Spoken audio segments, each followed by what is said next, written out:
Mr. Sahil, I know that you provide professional training in the education sector. Do you think that any of the things that Ma'am Ambreen have mentioned are something that you strive for now, inculcating in our teachers and educational institutions? Yeah, pretty much so. Because see, I think we should answer to the bigger elephant in the room here. We have kids right in front of us, and I'm sure millions are watching on TV. Let me give you a little perspective here of where I'm trying to come from. Uh, Muhammad Ali Jinnah actually happened to do the biggest thing for this region, maybe even the globe, as far as we're concerned, in 1947. And he went to school in 1885.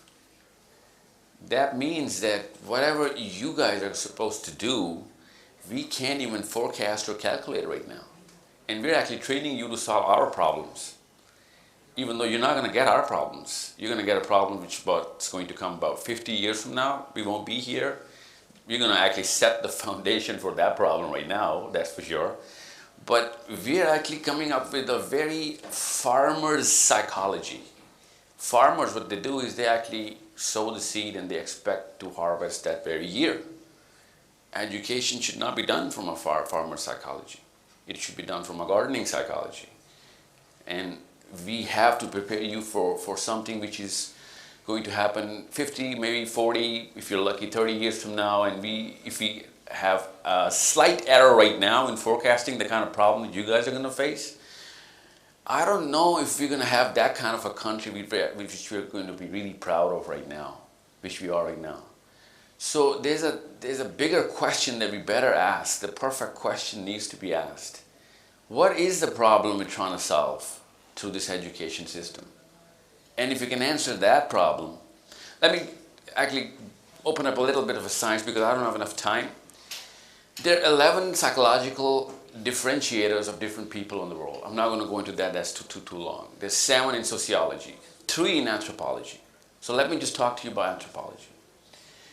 The whole planet can be split into 3 different zones, and not geographically, but demographically. There are the cold zones, and then the mild zones, and then there are the hot zones. Ironically, Pakistan has been in the hot zone. And how do we determine the zone? Not over a war or an event or a politician or whatever is going on right now, which you see. A zone is determined over a 1,000-year span for that region or that people. So for the last 1,000 years, we've been smelling a lot of phosphorus through our west in Afghanistan, which has been at war for the last 500 years. In east, which is India, which has been poking every single day for the last 72 years.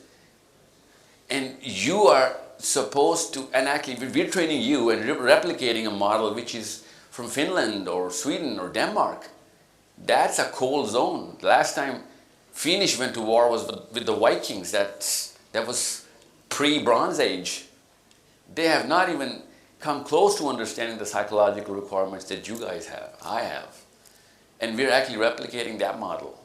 We're trying to be, I love sciences. Don't get me wrong, because what I'm about to say is very, very critical and a little controversial about what the kind of faculties we should be focusing on. But we should not be focused at this point in time. If I'm really sincere with Pakistan in the future, we cannot be focusing on natural sciences. We just don't have the luxury. And we're idolizing Einstein and Isaac Newton's, which is okay. I'm not against physics and chemistry and biology. We should be going towards that. But our major tilt should be towards social sciences, because that's the kind of problems you guys are going to face in less than 30 years. I went to school exactly 100 years after Jinnah. He went to school in 1885, I went to school in 1985. And my teachers did not know what I'm going to face in 2019. So I had to change faculties over faculties over faculty just to try and be relevant to you guys.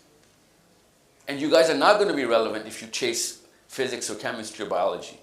I think Pakistan needs a lot more doctorate programs for humanities and social sciences, political sciences. I'm not saying no to science of mathematics or physics. What I'm saying is our bigger brains inside schools should be made to tilt towards sociology and psychology, because that's the only solution to the problems you guys are going to face.